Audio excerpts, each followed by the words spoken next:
You know, when you think about building a complex machine like, say, putting together a custom computer, there's this very specific comforting logic to it. Right. You have a manual, you have the parts. Exactly. You have a motherboard, a processor, you snap the RAM into the slot, connect the power supply, and it just works. The architecture is totally visible. You can literally point to a wire and say, that carries the data. Yeah. We just really like things to be categorical and blueprinted. But what totally, it gives us a sense of control, right? If something breaks, you just follow the schematic, you trace the wire, and you fix the specific node that failed. Right. But then you look at a toddler, a tiny human who, like just a few months ago, was essentially a crying potato. And suddenly this child is building the most complex, intricate, recursive machinery known to science inside their own mind. I'm talking about human language. And there's zero manual for that. None. There's no visible motherboard. Nobody sits a 2-year-old down with a whiteboard to explain the rules of subject-verb agreement or, how to conjugate to past tense. They just figure it out. Yeah, they induce it entirely from the invisible, chaotic air around them. And historically, because we couldn't actually see that mental machinery being built, we made a lot of wildly inaccurate assumptions about how language actually works. Which is exactly the mystery we are tearing into today. So welcome to a massive, mind-expanding deep dive into the very fabric of how we communicate, think, and understand reality. It is a huge topic. It really is. We are pulling apart a truly groundbreaking set of ideas from the source called An Introduction to Psycholinguistics, which is put together by Danny D. Steinberg and Steinberg Shyini. And our mission today for you, the listener, is to decode this incredibly complex relationship between the language we speak, the mind we think with, and the actual physical brain pulsing inside our skulls. Right. And to map it out for you, we are going to basically trace the entire human journey. We will start right at the cradle, examining the biological and psychological mechanisms that an infant uses to decode the world. Oh, we can't wait for that part. Yeah. And then we'll look at what happens to that machinery when standard auditory input is missing. So we'll dive deep into deaf communities and sign language. After that, we'll explore the absolute outer limits of language acquisition by looking at the tragic cases of wild children, as well as those famous attempts to teach apes to speak. Which never goes the way people think it does. And from there, we are going to look at you, the adult listener. Because, think about the last time you tried to order a coffee in a foreign language or conjugate a verb in high school Spanish, and your brain just completely froze. We've all been there. Right. We're going to unpack the neurological reasons why second languages are just so incredibly frustrating for adults. And finally, we'll wade into the deepest philosophical waters to ask a really heavy question. Does the language you speak actually shape the thoughts you can have? The overarching theme here is really going to challenge a lot of common sense. We tend to think of language as just talking, like the physical act of moving our mouths. But as we'll see, the real magic actually happens entirely in silence long before a single word is ever spoken. Okay, I want to start right there at the very beginning. The cradle. How does an infant actually build this system? Because, they don't start out reciting Shakespeare. They start out just making random noises like crying and cooing. Right, and those earliest vocalizations, the crying and the cooing, they are entirely biological and unlearned. What's super fascinating is that if you observe infants across the globe, whether they are born in Tokyo, New York, or, a remote village in the Amazon, they all make the exact same variety of sounds in those first few months. Wait, really? Even across completely different cultures? Exactly the same. Even infants who are born profoundly deaf make these exact same initial vocalizations. It's essentially the human vocal tract, just, booting up and testing the hardware. Wow, okay. But those random sounds eventually turn into something more structured, right? Like the classic babbling phase. Yes, around the 6th or 7th month, we see this dramatic shift. This unlearned cooing turns into babbling, or what linguists call syllabic reduplication. Syllabic reduplication. That's a mouthful. It just means you hear sounds like ba ba ba or mo mo. It's usually a consonant paired with a vowel, just repeated over and over. And the source mentions that in this early babbling phase, babies are basically linguistic gymnasts.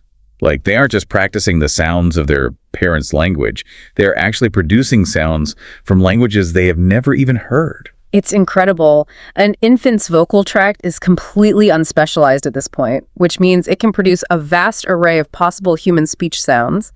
So an English-hearing baby might spontaneously produce the rolled R of Spanish. Oh, wow. Yeah, or the deep guttural fricatives of German, or even the complex click sounds found in languages like Zulu. They are literally experimenting with the full acoustic potential of the human mouth. So what narrows it down? I mean, how do they go from making Zulu clicks to exclusively making English or Japanese sounds? The environment starts sculpting the brain. By about 6 months of age, this wide-open phonetic experimentation starts to contract. Infants begin to babble distinctively. They take on the specific intonation contours and sound frequencies of their native language environment. So they start matching the room. Exactly. There were these researchers, Nakajima and Lieberman, who conducted studies where they recorded the babbling of infants from different language backgrounds, and they found that native adult speakers could actually listen to a tape of a babbling baby and accurately identify if that baby was being raised in their own language or a foreign one. Just based on the rhythm and the tone of the ba-ba-ba. Just based on the babble. That is wild. That means the baby's brain is already analyzing the acoustic data in the room and tuning the physical muscles of the mouth to match it. But, moving your mouth is one thing. Meaning is a completely different ballgame. After babbling, they get to single words, and then they start stringing words together. They have to learn grammar. And this is where my brain just hurts trying to understand how they do it. The source dives into this massive, famous study by Roger Brown, right, about how children acquire morphemes. Yes, Roger Brown's longitudinal study is an absolute cornerstone of psycholinguistics. But to understand it, we first need to define what a morpheme is. A morpheme is basically the smallest unit of meaning in a language. Okay. So the word dog is one morpheme, but the word dogs is actually two morphemes. You have the root dog and the plural s, which carries its own distinct meaning of more than one. Right. Or like the word unbreakable. You have un meaning not break as the action and able meaning capable of. So 3 chunks of meaning. Precisely. So Brown tracked 3 children over several years to see exactly when and how they learned these grammatical morphemes, the tiny little glues that hold our sentences together. And what he found was just astonishing. Children, regardless of their background or how their parents speak to them, consistently acquire these grammatical morphemes in a highly predictable, specific order. Okay, what's an example of that order? Like what comes first? Well, the present progressive ending, the ing, like in playing or running, that is learned very early. Similarly, basic prepositions like in and on are acquired almost immediately. That makes sense. Right. But other morphemes, like the contractible auxiliary, which is just a very fancy term for the little apostrophes when we say Mary's playing instead of Mary is playing, that is learned much, much later in the developmental timeline. Okay, but why? I mean, is it just biological scheduling? The authors, Steinberg and Shyini, propose a very specific mechanical reason for this order, right? They do. They break it down into 3 psychological variables. They basically argue that a child's mind is running a constant calculation based on these 3 factors. The first variable is the ease of observability of the referent. Observability. So how easy is it for the child to visually see or physically experience what the word is actually describing? Exactly. So if a dog is running across the yard, the ing action is happening right there in real time. It's highly observable. Got it. And the second variable? The second variable is meaningfulness to the child. You have to remember, children are incredibly pragmatic. They care deeply about their immediate needs and desires. The plural's es has incredibly high inherent meaning to them. A toddler cares very, very much whether you're handing them one cookie or cookies plural. Oh, yeah. That is a very high-stakes linguistic distinction for a 2-year-old. Highly critical. But compare that to the copula B, the word is. If I say the car is red versus the car red, the core meaning doesn't really change for a toddler. The is just grammatical decoration to them. It lacks inherent pressing meaning. That makes total sense. And what was the third variable? Distinctiveness of the sound signal. Meaning how loud it is. Kind of. It's how easy it is for the physical ear to catch the sound in the chaotic stream of adult speech. The ing in playing is a distinct stressed syllable. It rings out clearly. But the tiny, unstressed consonant is tucked at the very end of Mary's playing is incredibly brief, quiet, and easily swallowed by the surrounding words. It is acoustically very hard to hear. So it's basically a math equation for the kid's brain. High observability plus high personal meaning plus a highly distinct sound signal equals early learning. Exactly. So the ing ending scores high on all three of those, but the contractible to be like Mary's playing scores low on observability, low on personal meaning, and low on acoustic distinctiveness. So it just gets pushed to the back of the learning queue. It is a brilliantly logical system when you view it from the perspective of the child's mind, rather than, from a textbook of grammar rules. They are prioritizing the linguistic tools that give them the most communicative bang for their buck. I get that. But I'm stuck on something fundamental here. If they are learning all this by observing and listening, what actually comes first in the brain? The understanding of the word or the speaking of the word? Because, if I think about my friends who just had a baby, they spend hours every single day leaning over the crib, clapping their hands, shouting, "Say mama, say dada, can you say truck?" They focus entirely on trying to get the kid to produce speech. So if comprehension drives the bus, why is everyone so obsessed with production? Well, the obsession with production is just a natural human desire for social interaction. We want the baby to talk back to us. We want that connection. But from a neurological and linguistic standpoint, the science definitively proves that comprehension precedes production. Always. Always. And it's not just a slight head start. Comprehension is the absolute engine, the foundation, and the blueprint of language acquisition. The authors highlight some incredibly profound case studies of mute-hearing children to prove this mechanism beyond any doubt. Oh man, these cases blew my mind, like the Irish writer Christopher Nolan. Yes. Christopher Nolan was born with severe cerebral palsy. He had virtually no control over his voluntary muscles. He could not move his arms, his legs, and crucially, he had no control over the muscles of his vocal tract. He never babbled. He never spoke a single word in his entire life. Which is so tragic. And to the outside world, without the ability to speak, one might incorrectly assume his linguistic machinery was just broken. But his hearing was perfect, and his brain was perfectly intact. Right. Because his hearing was intact, he absorbed the language spoken around him just like any other child. He fully learned to comprehend English. Eventually, he was given a specialized computer that he could operate by making tiny, tiny head movements to hit a switch. And using only this method, this man who had never spoken a single syllable went on to write highly acclaimed, linguistically complex poetry and literature. That is just incredible. And the source also mentioned the young Japanese girl named Ri. Very similar situation, right? Very similar. Ri also had a severe motor impairment and was physically incapable of speech.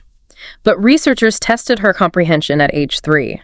They found she could effortlessly follow complex, multi-step spoken commands. If you said, "Ri, look at the red box, then bring me the little doll from the other room," she understood the syntax, the adjectives, the prepositions perfectly. Wow. She even learned to read written words, all without ever producing a spoken sound. So what this tells us mechanically is that the physical act of moving your mouth, speech production, is not language. It is just an output device, like a printer attached to a computer. If the printer is broken, the computer still have all the files. The mental grammar is built entirely in silence through listening and analyzing the world. That is the perfect way to visualize it. Production is a secondary, physical process playing catch-up to the vast, invisible comprehension grammar already constructed in the mind. Okay, but if comprehension is built by mapping sounds to the world, I understand how a kid learns the word dog. You point at a dog, you say dog. The kid maps the acoustic sound to the visual animal. But how on earth does a child learn a word they can't point to? How do they learn abstract concepts like hungry or pain or lie? This brings us to a massive foundational realization in psycholinguistics. Thought precedes language. Thought precedes language, okay. For a child to learn the word hungry, they must first have the internal, non-linguistic experience of hunger. That physical, emotional state is the thought. It exists purely on its own. So the kid is feeling this gnawing sensation in their stomach. They have the concept of hunger. They just don't have the label for it yet. Precisely. Then a parent notices the child hasn't eaten or sees them acting cranky and says, "Are you hungry?" At that moment, the child's brain acts like a tiny scientist. It forms a hypothesis. Perhaps this acoustic sound, hungry, that I just heard correlates with this internal sensation I am currently feeling. And then they have to test that hypothesis over time. Like they don't just learn it in one shot. Yes. They wait for the next time they feel that sensation.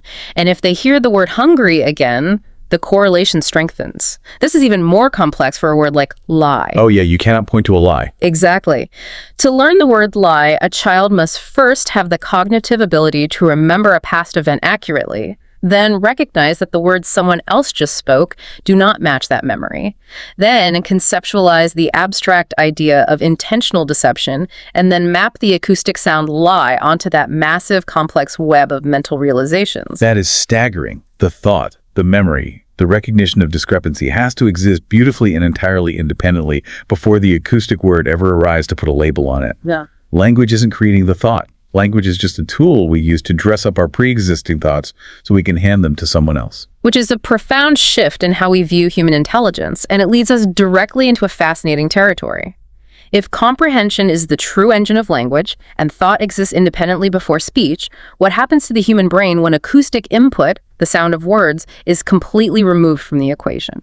Right, which is where we dive into the experience of the deaf and how they acquire language. Because historically, society made some terrible, deeply damaging assumptions about people who couldn't hear. For centuries, society conflated speech with language. The assumption was, if you cannot physically speak words out of your mouth, you do not have language.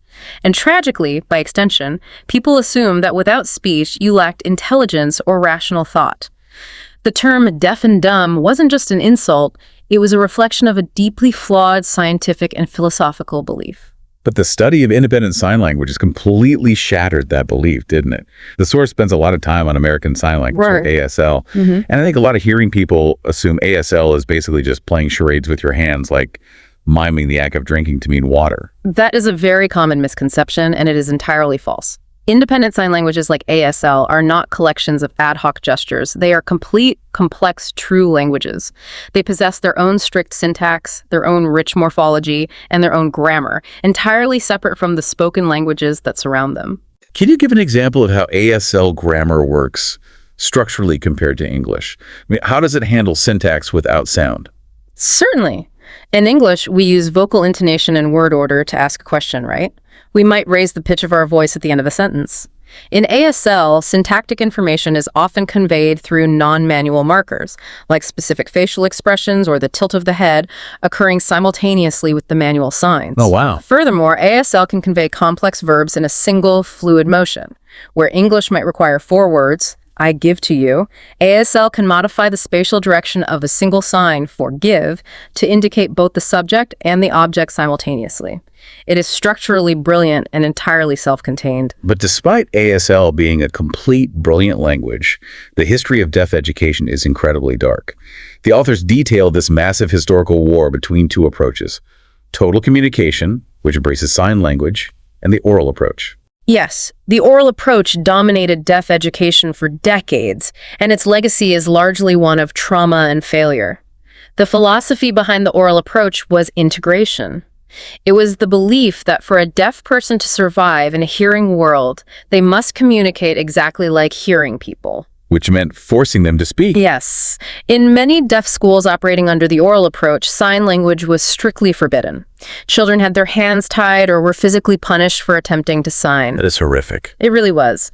Instead of signing, they were forced into grueling hours of articulation therapy, trying to learn how to lip read and how to physically maneuver their vocal cords, tongues, and lips to produce speech sounds. And structurally, why is that so difficult? Because, if I watch a video on mute, I can kind of make out what someone is saying. You can make out a few words based on context, but true lip reading is notoriously ambiguous. Think about the mechanical movements of your mouth when you say the letter P, the letter B, and the letter M. Try it right now. Pat, bat, mat. Okay, let's see. Pat, bat, mat? Huh.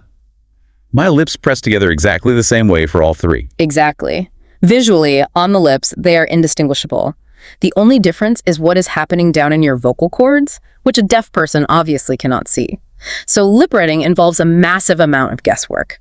And then, trying to produce speech without a hearing target is almost impossible. What do you mean by a hearing target? Imagine I sit you in front of a piano wearing noise-canceling headphones, and I tell you to perfectly replicate a Beethoven sonata just by watching my fingers, but you can never actually hear if the note you strike is correct. That sounds like a nightmare. You have absolutely no feedback loop. That was the reality for thousands of deaf children.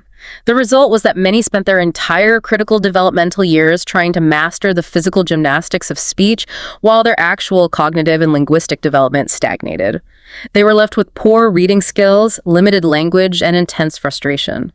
The oral approach basically denied them a natural, accessible pathway to meaning. It really highlights how obsessed hearing people were with the physical sound of language, rather than the cognitive meaning behind it. But the authors of our source, Steinberg and Shyini, they propose a really radical, fascinating alternative for integrating the deaf into broader society. They don't just advocate for ASL, they advocate for something called the written language approach. This is a revolutionary concept. The authors argue that reading and writing do not inherently require a foundation of spoken language. Because the human brain is a meaning-making machine, we can map concepts directly onto written symbols, bypassing acoustic sound entirely. Wait, so they are saying you can teach a deaf toddler who has zero spoken language and zero knowledge of the alphabet how to read words on a page? I mean, how does that mechanism even work? They developed a system they call the morpheme by morpheme, or NNM, approach. Crucially, they do not teach the alphabet. They do not teach phonics. They do not say, this letter makes a boo sound. That would be totally useless to a deaf child. Instead, they present whole written words on cards as single, unified visual symbols of meaning. So you hold up a flashcard with the letters DOG written on it and simultaneously point to a real physical dog in the room. Exactly. The child looks at the visual squiggles on the card and realizes, that specific visual pattern represents that furry animal. The written word becomes a logogram, much like a Chinese character. And the source details an actual case study where they tested this, right? A deaf toddler named Conrad. Yes, Conrad's case is spectacular proof of this theory. Conrad was profoundly deaf, and his parents were also deaf. His primary language was sign language. He had zero spoken language. Starting before he was 3 years old, researchers used the MNM approach with him. They surrounded him with written words paired directly with objects and actions in his environment. And what happened? Did it actually work? By the time Conrad was 3 years old, he had learned to comprehend 648 written words, phrases, and short sentences. He could read commands on a flashcard and act them out. He mapped complex meaning directly onto written English syntax, completely bypassing speech and sound. It's a testament to how flexible the brain is. If you block the auditory pathway, the brain just reroutes the meaning-making process through the visual pathway. But what's wild is that this success with a deaf toddler leads the authors to a massive, fiery critique of how we teach all children, even hearing children how to read. Oh, yes. The authors wade directly into one of the most heated debates in education, the reading wars. How should we teach children to read? The two main camps are the phonics, or decoding approach, and the whole word approach. The phonics is basically the standard everywhere right now. That's what I learned. Sound it out. CAT makes kuata, cat. And our authors, Steinberg and Shyini, absolutely eviscerate the phonics approach. They argue it is structurally backward and fundamentally misunderstands how the human brain processes language. But wait, why? If the alphabet represents sounds, shouldn't we teach the sounds? I mean, that seems perfectly logical. Think back to our discussion on how babies learn spoken grammar. Did anyone teach you the rules of the contractible auxiliaries S? No. Your brain inductively figured out the rules by being exposed to whole, meaningful chunks of language. The brain naturally seeks meaning first and induces the rules second. Okay, so how does that apply to reading on a page? Phonics forces children to memorize abstract, meaningless rules like the isolated sound of the letter C before giving them access to meaning. But the authors argue that sounding out a word actually relies heavily on already knowing what the word means and what context it sits in. If I give you a sentence, the knight polished his, and the next word starts with an S and a W, you don't mechanically sound out S, W, or D. Your brain anticipates the meaning word and uses the visual letters merely to confirm your hypothesis. Oh, wow. You're completely right. I guess a good analogy would be teaching phonics first is like trying to teach a kid the mechanical engineering principles of a combustion engine before you ever let them sit in a car and feel what driving actually is. They don't care about the spark plugs. They just want to go somewhere. That's a great way to put it. And English phonics is notoriously unreliable anyway. Think of the words tough, though, thought, and through. The exact same letters produce wildly different sounds. A child trying to mechanically sound those out will fail constantly. So what's their alternative? The whole word approach. Yes. They argue we should teach reading the same way they taught Conrad. Present whole words tied directly to meaning. Once a child has a vocabulary of several dozen whole written words that they instantly recognize by sight, their innate analytical intelligence will organically start to notice the patterns. They will subconsciously realize, hey, Cat, car, and cup all start with a C shape and they all have this ku sound. They induce the phonetic rules naturally without the agonizing drills. And the ultimate proof of this, the authors point out, is looking at entirely different writing systems across the world, like Chinese or Japanese. This is their strongest evidence. The Chinese writing system and the kanji used in Japanese are logographic. They do not represent sound, they represent meaning. Like the example of the word kowtow in Chinese. Yes. The symbol for kowtow is a composite of the symbol for knock and the symbol for head. It's a visual representation of the concept. It tells you nothing about how to pronounce it. Yet, Chinese and Japanese children learn these complex visual symbols rapidly and fluidly. Why? Because the human mind is desperately hungry for meaning. When a symbol links directly to a concept, the brain absorbs it effortlessly. Teaching meaningless syllables, as in phonics, creates an artificial bottleneck that slows down the natural inductive learning power of a child's mind. It all comes back to meaning. The brain wants the meaning, not the math. Okay, so we've seen how wildly adaptable this human language hardware is. It can pull syntax from acoustic sounds, from hand shapes in the air, from ink on a page. But what are the absolute outer limits of this hardware? Let's transition into the extremes. What happens when the normal language acquisition window is completely missed? To understand the limits of our biological programming, we have to look at the tragic anomalies. These are the cases of isolated or wild children who grew up entirely devoid of language input during their formative years. The source contrasts several historically significant cases to determine if there is a critical window for language acquisition. Right, they start with Victor, the famous wild boy of Aveyron. Victor was discovered in the woods of France in the year 1800. He was estimated to be around 11 or 12 years old. He had been living completely wild, naked, surviving on roots and acorns. He had zero human contact and zero language. A physician named Jean-Marc Gaspard Itard took him in and spent years trying to teach him language. And what was the result? Did he learn to speak? Despite intense, dedicated instruction, Victor never acquired language. He learned to comprehend a few basic commands, and he could associate a few written words with objects, but he never developed syntax. He never learned to string words together into meaningful sentences. But skeptics could argue, maybe Victor was abandoned in the woods precisely because he was born with a cognitive deficit. Yeah. Which is why the source brings in the modern, utterly heartbreaking case of Shyini. Yes, Shyini's case is one of the darkest chapters in psychological history. From the time she was a toddler until she was discovered at age 13, she was locked in a small room by her abusive father. She was strapped to a potty chair during the day and caged in a crib at night. She was severely beaten if she made any noise. She grew up in an environment of near-total linguistic deprivation. Just awful. And after she was rescued, linguistic researchers worked with her for years. They did. And like Victor, she made some progress. She learned a substantial vocabulary. She clearly had intelligence and thoughts. But she hit a hard plateau when it came to grammar and syntax. She could not grasp the rules of word order or how to use morphemes like the plural as or past tense ed. Her speech remained permanently stunted, usually telegraphic strings of words like applesauce by store. But both Victor and Shyini suffered unimaginable trauma. So is the inability to learn language because the biological window closed? Or is it just the result of severe psychological damage? I mean, this is where the case of Chelsea becomes the crucial piece of the puzzle. Exactly. Chelsea's case isolates the variable of trauma. Chelsea was born deaf, but she grew up in a loving, highly supportive family. However, she lived in a rural area, and doctors misdiagnosed her deafness as a cognitive delay.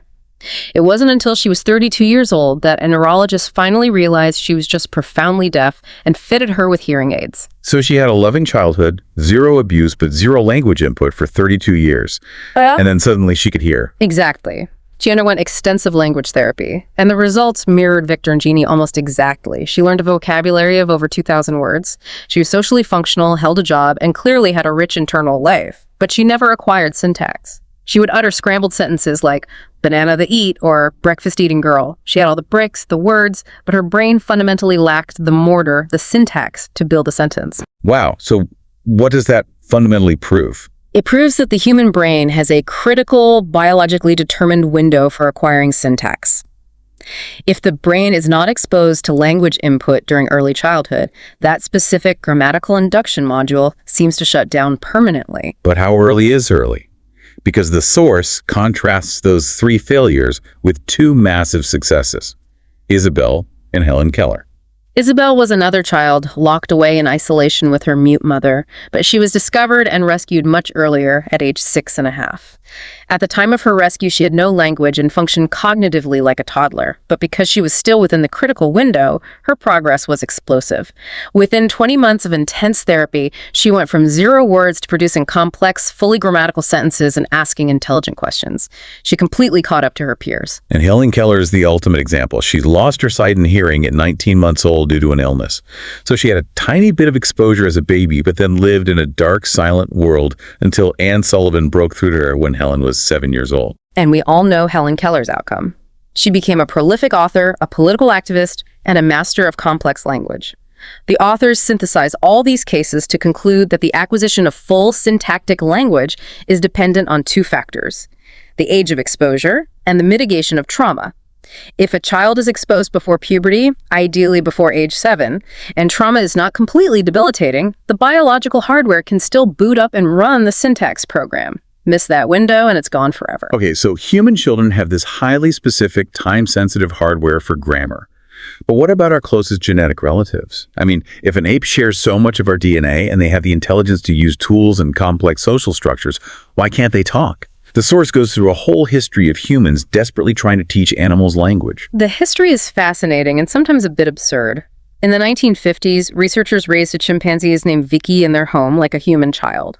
They wanted to teach her spoken English. They literally spent years physically manipulating her lips and jaw with their fingers, trying to force her vocal tract to produce English words. Which seems insane, knowing what we know now about chimpanzee vocal anatomy. It was. After years of grueling training, Vicky could barely approximate 4 words: mama, papa, cup, and up. It was a total failure because a chimp's vocal tract is simply not designed for the fine motor control required for human speech. But then researchers got smarter. They realized, hey, apes have great manual dexterity, let's try sign language. And that led to Washu. Right. Washu was a chimpanzee taught American Sign Language, and she was remarkably successful at learning vocabulary. She learned hundreds of signs. She can sign water and bird.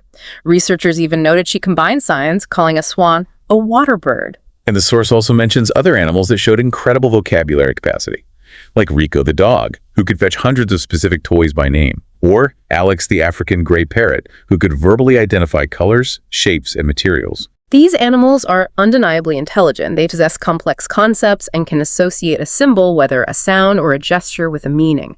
That is the definition of vocabulary. But across all these animal studies, from apes to dolphins to parrots, researchers hit the exact same plateau. The syntax wall. The syntax wall. Washu could sign "give me tickle," but she would just as frequently sign "tickle me give." There was no consistent grammatical rule governing her output. Animals can learn the bricks, but they never organically induce the mortar. Despite decades of intense training, no ape has ever surpassed the syntactic ability of a typical human 2.5-year-old. It's like trying to run the newest, most complex video game on a computer from 1995. The machine might be sturdy, it might turn on, it might do word processing perfectly fine, but it literally lacks the graphics card to render the new game. The apes have the intellect, but they lack that specific highly evolved grammatical induction module that human toddlers are born with. That is precisely the author's conclusion. General intelligence and problem-solving ability are not the same thing as linguistic capacity. The ability to induce a generative syntax, the ability to understand that a noun phrase goes here and a verb phrase goes there, allowing for infinite novel combinations, is uniquely and exclusively human.